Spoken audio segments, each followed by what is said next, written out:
Hello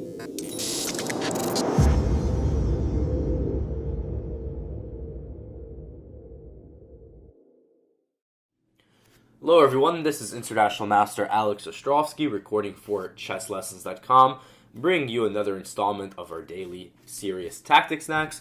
As always, bite-sized knowledge to improve your tactical skills. And today we have a new theme, a very exciting, very interesting theme that is very applicable to your games. And this is an idea that can definitely help you win some very nice games. Now, in this position over here, I'm going to be honest, this warm-up is much tougher than our usual warm-ups, but on the other hand, it's going to be very instructive and it's going to help us with the future positions. So, with that said, please pause your videos. Alright, well, the way we do things around here is before we give the solution, we give a hint. And at this point, I'm hoping you guys all are looking at this king over here. Let's make him red, because this king is in big trouble. If we look at the placement of white's pieces, this very powerful bishop, very powerful queen, and this knight over here is also aiming at some squares. We can see that this king actually has no squares to go to, and it's in big trouble, and white has a powerful attack. The only thing is, white just needs to improve somehow the power of his pieces.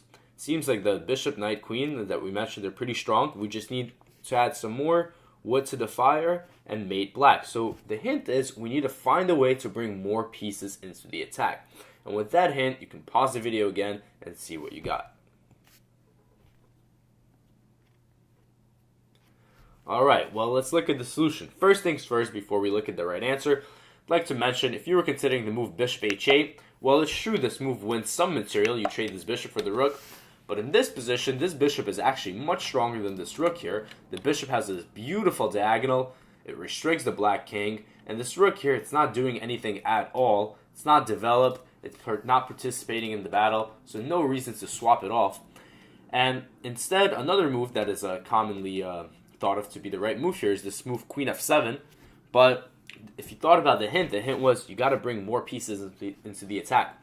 Using the ones we've already developed is simply not enough. For example, after queen f8, cover the g7 square and try to trade the queens, and white's not really getting anywhere.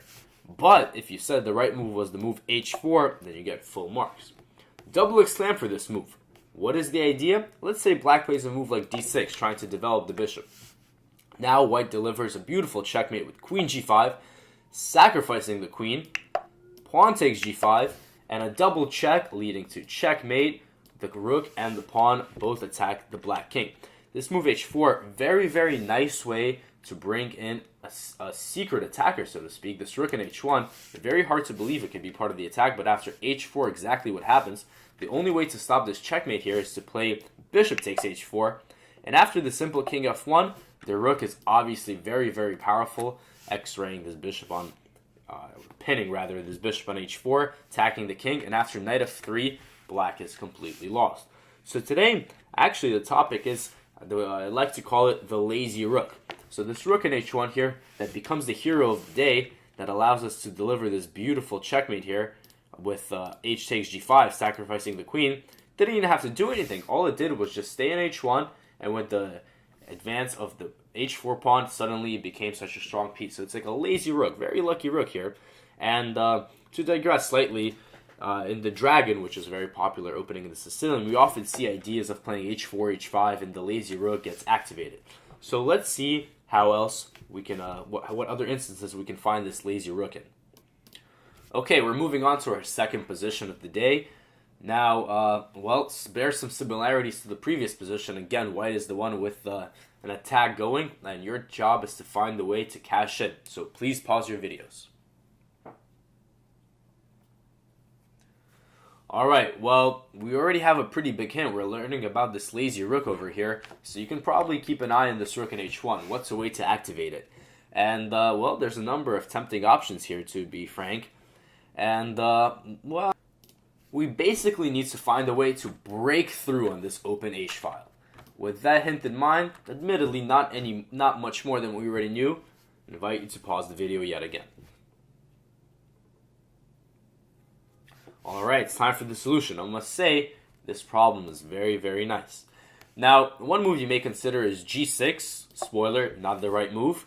After g6, they will follow h6, and although this king is so cramped and all these pieces are so silly, there's no checkmate yet because this queen is indirectly protecting, or directly actually protecting h6, so you're not really going to get a sacrifice on h6, at least not right now. So another breakthrough move that warrants attention is queen takes h7 check, giving away the queen for the pawn, but hey, remember, we want to open up this h-file. King h7 forced, g6 check, king h8. And now really comes the key move of the combination, because here you needed to find this one. The move, rook to g5. Fantastic move here, threatening checkmate on h5, and, well, black's completely powerless to stop it. All he can do is take, and now here we have this lazy rook over here.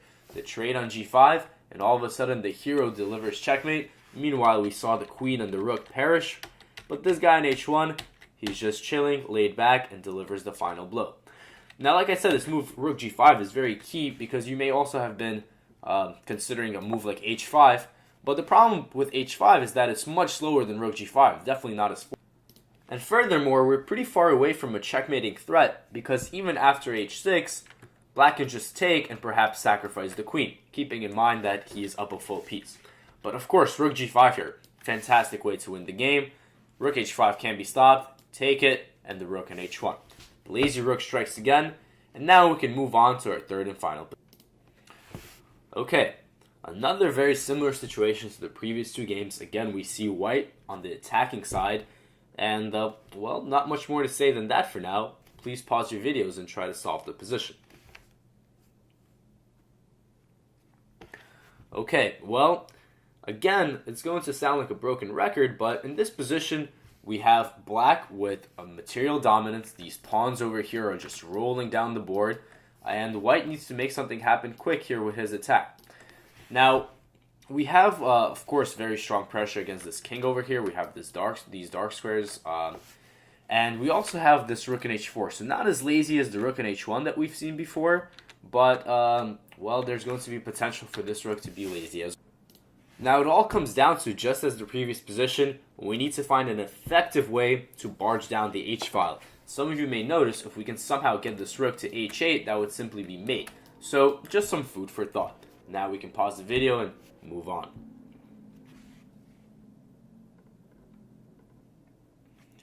Okay, it's time for the solution. Now, I must admit, the three positions here are very, very similar. Well, of course, they all have the same theme, but they also all have a queen sacrifice. And what's the queen sacrifice here? Queen h6, move number one. Forcing idea here, wanting to go queen g7 mate. So, queen f8, only move you can play here. And, well, we know all about what we want to do. The lazy rook here lets the other pieces play, or do all the dirty work, sacrifice themselves, and then it's going to be the hero. And here is exactly the case. Queen h7, another queen sacrifice for a pawn. Like the last position, the queen just perishes on the h7 square for one pawn, but all for the sake of opening up this rook. And now in this position, yet again, we're going to see this strategy be very, very successful. If king g8, as we mentioned, rook h8 would be mate. So what the dream we had in the first position, well, after the hint, actually comes true. The wrinkle here is what happens if king takes g6. And now we actually see the lazy rook not being the complete hero of the day. Actually, the bishop on g2 slides to e4 and delivers a nice mate. So, two bishops and the rook, very devastating combo. And here, they are very effective in completely just mating this king.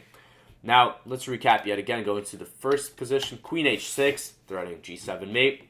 And now queen takes h7 yet again, as we mentioned, clearing the path for the lazy rook. And what more fitting position to end than this one here.